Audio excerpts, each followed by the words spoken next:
ഇവിടുത്തെ മാതൃഭൂമിയും മനോരമയും, ഇവിടുത്തെ ഗുലാണ്ടർമാരുണ്ടല്ലോ ദേശാഭിമാനി, ഇവിടുത്തെ ചാനലുണ്ടല്ലോ റിപ്പോർട്ടർ ചാനൽ, ഏഷ്യാനെറ്റ് ചാനൽ, ഒരു വാർത്ത ഇതുവരെ കൊടുത്തായിട്ട് കണ്ടോ? നിങ്ങൾ കണ്ടോ? 24 ഇതുവരെ ഒരു വാർത്ത, ഈ ചെറായി മുനമ്പം ജനത്തിന്റെ ഈ മഹാദുരന്തത്തെ കുറിച്ച് ഒരു വാർത്ത ഈ പത്രമാധ്യമങ്ങളോ ദൃശ്യമാധ്യമങ്ങളോ കൊടുത്തോ?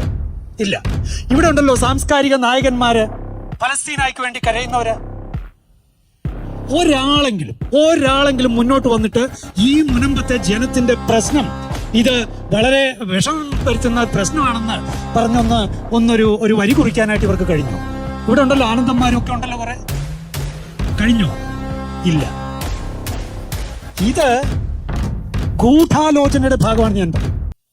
മാധ്യമ രാഷ്ട്രീയ സാംസ്കാരിക നേതാക്കന്മാരുടെ ഗൂഢാലോചനയുടെ ഇരകളാണ് ഈ ഇരിക്കുന്ന മനുഷ്യർ. പക്ഷേ ഇവര് തിരിച്ചു കിട്ടും. ഈ ജനം കഷ്ടതയിലൂടെ കടന്നുപോയി ശക്തിപ്പെടുന്ന ഒരു സമയമുണ്ട്.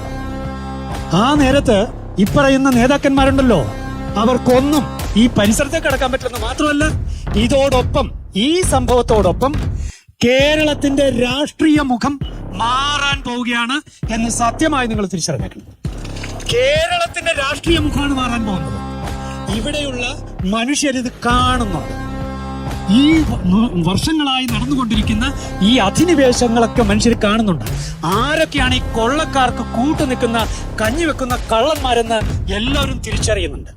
ഈ അവസ്ഥ തുടരണമെന്ന് ആഗ്രഹിക്കുന്ന കാപാലികന്മാര് ആരൊക്കെയാണെന്ന് ഈ ജനം തിരിച്ചറിയുന്നുണ്ട്. ഇവിടെ ഇരിക്കുന്ന മുനമ്പങ്കാര് മാത്രമല്ല, കേരളത്തിലുള്ള സകല മനുഷ്യരും.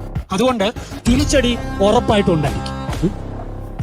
ഇവിടുത്തെ രാഷ്ട്രീയക്കാരും ഇവിടുത്തെ മാധ്യമങ്ങളും ഇവിടുത്തെ സാംസ്കാരിക നേതാക്കളും ഒക്കെ മറച്ചു പിടിക്കാൻ ആഗ്രഹിക്കുന്ന ഒരു മഹാദുരന്തമാണ് ചെറായി മുനമ്പം പരിസരത്തെ ജനത്തിന്റെ ജീവിതം. പറഞ്ഞത് വളരെ സത്യമാണ്. വലിയ സാമ്പത്തിക പ്രതിസന്ധിയിലേക്ക് പോയിരിക്കുന്നു. വിദ്യാഭ്യാസപരമായ വലിയ പിന്നാക്കത്തിലേക്ക് പോകാനായിട്ടിരിക്കുന്നു. മുന്നിലേക്ക് എങ്ങനെ നീങ്ങണം എന്നറിയാൻ പറ്റാത്ത അവസ്ഥ, എല്ലാം സ്റ്റക്കായ അവസ്ഥ. ചുരുക്കി പറഞ്ഞാൽ ഈ ജനം ഒന്നാകെ